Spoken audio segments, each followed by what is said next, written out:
నమస్తే అమ్మా. నమస్తే.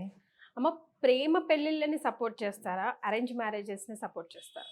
2 ఇంపార్టెంటే. కానీ అరేంజ్ మ్యారేజ్ అంటే తల్లిదండ్రులకి కొంచెం బాధ్యత ఉంటుంది. ఏదన్నా కష్టం, నష్టం ఏదొచ్చినా వాళ్ళు కొంచెం అందులో ఇన్వాల్వ్ అయ్యి వాళ్ళతో మాట్లాడడం అది చేస్తారు. అదే లవ్ మ్యారేజ్ అంటే మీ ఇష్టం మీరు చేసుకున్నారు గదా! మేమెందుకు అందులో ఇంటర్ఫియర్ అవ్వాలి అనే ఇదొస్తుంది వాళ్ళకి. అందువల్ల 2 ఇంపార్టెంటే. ఏ మ్యారేజ్ చేసుకున్నా ఇద్దరు కలిసి ఉండడం గదా ముఖ్యం. అలా కానప్పుడు ప్రేమ పెళ్లి చేసుకున్నా ఒకటే, అరేంజ్డ్ మ్యారేజ్ చేసుకున్నా ఒకటే. ఇద్దరికి దెబ్బలాటలొచ్చినప్పుడు ఏది ఎవరు ఏం చేయలేరు. ఎప్పుడూ కూడా ప్రేమ పెళ్లి చేసుకుంటే ఇది మనం చేసుకున్నాం కాబట్టి కష్టం, నష్టం వచ్చినా గబుక్కని చెప్పుకోలేరు బయటికి. వాళ్ళు లోపల లోపల దెబ్బలాడుకుంటారు. లేతే ఏమన్నా పడతారు తప్ప తల్లిదండ్రులకి విడమర్చి దీనివల్ల మేము గొడవొచ్చింది మాకు అని చెప్పుకోలేరు. ఇప్పుడు ఇదైతే ఏముందంటే తల్లిదండ్రులు అరేంజ్ చేసిన మ్యారేజ్ కాబట్టి వాళ్ళకి తెలుస్తుంది. ఏ ప్రాబ్లమ్ వచ్చినా అవతల వాళ్ళ దగ్గర నుంచి, ఇవతల వాళ్ళ దగ్గర నుంచి ఏ ప్రాబ్లమ్ వచ్చినా తెలుస్తుంది. తెలుస్తుంది కాబట్టి వాళ్ళు కొంచెం ఇన్వాల్వ్ అయ్యి, ఇది కాదమ్మా ఇలా చేయాలి, ఇలా చేయాలని అవతల వాళ్ళతో మాట్లాడడం ఇది చెయ్యొచ్చు. అది. అందువల్ల ఏది మంచిదే అని మనం చెప్పలేం.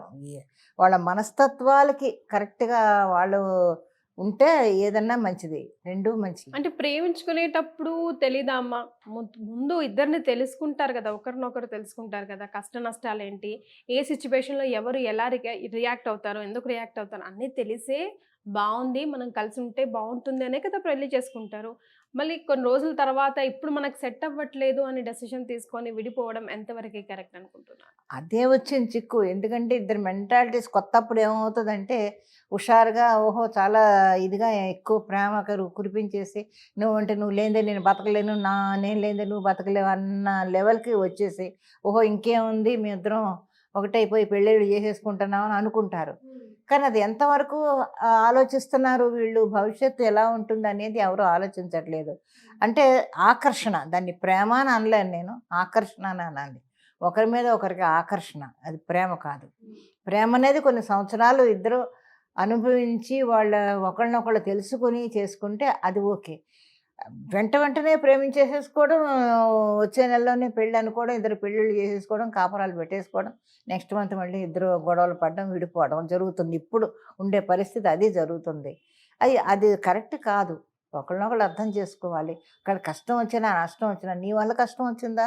నేను కొంచెం ఆలోచిస్తాను. నా వల్ల వచ్చిందా? నువ్వు కొంచెం ఆలోచించు. ఇద్దరు కూర్చొని డిస్కస్ చేసుకోండి. ఇద్దరు కూర్చొని డిస్కస్ చేసుకొని, ఇది కాదు, ఇగో దీనివల్ల మన ఇద్దరి మధ్య ప్రాబ్లమ్స్ వస్తున్నాయి. ఓకే. ఈ ప్రాబ్లమ్ పక్కన పెట్టేద్దాం. ఇక మీదటన్నా మనం ఇలా ఉందాం అని అనుకోవచ్చు.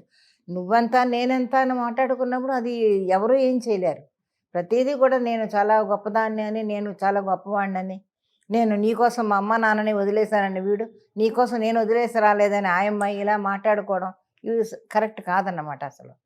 ఇద్దరు కూర్చొని ఆలోచించుకోవాలి. ఎందువల్ల మనకు మధ్య గొడవలొస్తున్నాయి? ఎందుకు మనం దెబ్బలాడుకుంటున్నాం? మనం ముందు ఎలా కలిసున్నాం?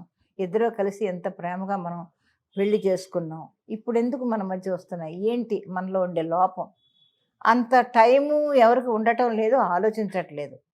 అక్కడే వస్తుంది ప్రాబ్లమ్. అంటే ఈజీ అయిపోయింది. ఆ!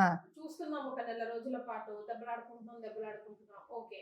ఇంకా మనకు కుదరట్లేదు. ఇప్పుడే సెట్ అవ్వట్లేదంటే ఇంకెప్పటికి సెట్ అవ్వట్లేదు, విడిపోదాం. Divorce. As simple as that అయిపోయింది. ఆ! అంటే అప్పట్లో లాగా ఓపికగా, సహనంగా కొన్ని రోజులు టైం తీసుకొని ఆ రిలేషన్‌షిప్‌ని ఆ మూడ్‌ని క్లియర్ అయ్యే టైం కూడా ఇవ్వట్లేదు. ఇవ్వట్లేదు ఎవరును. అది ఆలోచించట్లేదు. అసలు ఆలోచనే వాళ్ళకి రావడం లేదు ముందు.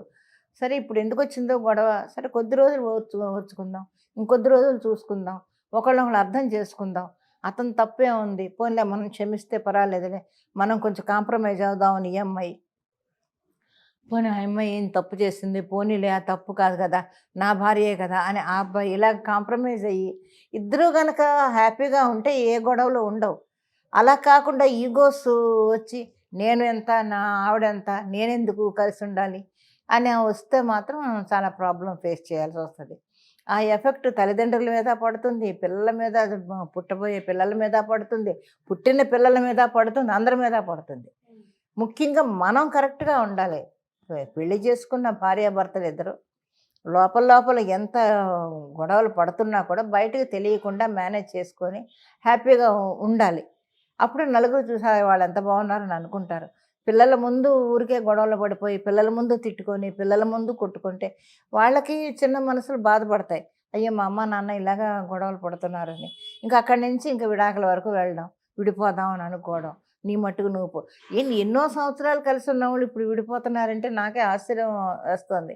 ఇన్ని సంవత్సరాల నుంచి ఉన్నారు వీళ్ళు, పిల్లలు పుట్టారు, పిల్లలు కొంచెం పెద్దవాళ్ళు అయ్యారు, ఇప్పుడు విడిపోతున్నారు ఒక్కొక్కరు. అది ఎంతవరకు కరెక్ట్ అనేది అసలు ఎవరు ఆలోచించటం లేదు. ఇది ఎటు దారి తీస్తుంది, మన పిల్లల మీద ఎలా దారి తీస్తుంది?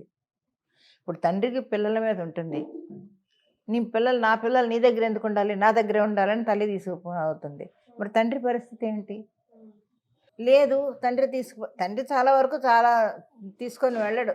ఎక్కడ జరిగినా ముందు తల్లి తీసుకొని వెళ్ళిపోద్ది.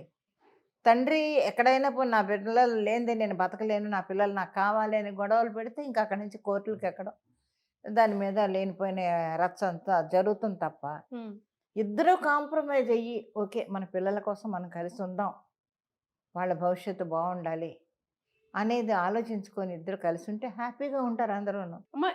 మగాడికైనా అమ్మాయికైనా అసలు పెళ్ళి ఎంత ఇంపార్టెంట్, ఎంత పెళ్లి చేసుకోకపోతే ఏమవుతుంది? పెళ్ళి అనేది చాలా ఇంపార్టెంట్ అయిన విషయం. అది పెళ్ళి చేసుకోకుండా ఉండాలి అంటే దాన్ని విచ్చలవిడితనం అంటారు తప్ప దాన్ని భార్యాభర్తలు అని అనరు. ఎవరో ఇద్దరు కలిసి ఉంటున్నారు అంటే చాలా తేలిగ్గా సమాజం అంటే మొదటి నుంచి మన సమాజం అలా అయిపోయింది. తేలిగ్గా తీసుకొని చూస్తారు, చాలా తేలిగ్గా వాళ్ళని మాట్లాడతారు. వీళ్ళిద్దరూ ఎంత అసహ్యంగా మాట్లాడతారంటే వాళ్ళిద్దరి గురించి. అసలు అసలు పెళ్లి ఇంపార్టెంట్, కలిసి ఉండడం కలిసి ఉండకపోవడం కాదు, ఒక ఇండివిజువల్ బాడీ ఉండాలి. డెఫినెట్గా పెళ్ళి అనేది ఒక బంధం లేకపోతే ఆ సంసారం అంత బాగుండదని నేను అనుకుంటున్నాను. డెఫినెట్గా పెళ్ళి అనేది ఆ బంధం, అదొక బంధం, అది అంతే. ఆ పెళ్ళి అనే బంధంతో మీరు అనుకోండి చావండి ఏమంటామండి, ఆ పెళ్ళి భార్యాభర్తలు అనే ఒక బంధం అనేది ఉంటే ఎవరు ఏం మాట్లాడలేరు. మనకు మనం ఇంకా ఆ బంధానికి కట్టుబడి ఉంటాం. అరే పెళ్లి చేసుకున్నాం మనం, విడిపోతే ఎలాగా అని ఒక ఇది వస్తుంది. పెళ్ళి లేకపోతే ఊరికే విచ్చలవిడతనం వచ్చేస్తుంది అంతే. అదొక తీయని బంధం. కొట్టుకున్నా తిట్టుకున్నా ఏం చేసినా లాస్ట్ కి మిగిలేది భార్యకు భర్త, భర్తకి భార్య మాత్రమే. ఆ టైం పాస్ అయ్యే వరకు కొంచెం, ఆ హడల్స్ పాస్ అయ్యే వరకు కొంచెం ఓపికగా ఉంటే డెఫినెట్గా ఉండాలి. తప్పకుండా భార్యాభర్తలు ఇద్దరు ఒకరి మాట ఒకరిని గౌరవించుకుంటూ ఒకళ్ళ మీద ఒకళ్ళ ప్రేమ పెంచుకుంటూ హ్యాపీగా ఉంటే సంసారం హ్యాపీగా ఉంటుంది. నీ ఇల్లు బాగుంటుంది, నీ పిల్లలు బాగుంటారు, నీ తల్లిదండ్రులు బాగుంటారు, అందరూ బాగుంటారు. Right. Thank you so much అమ్మా. నమస్తే.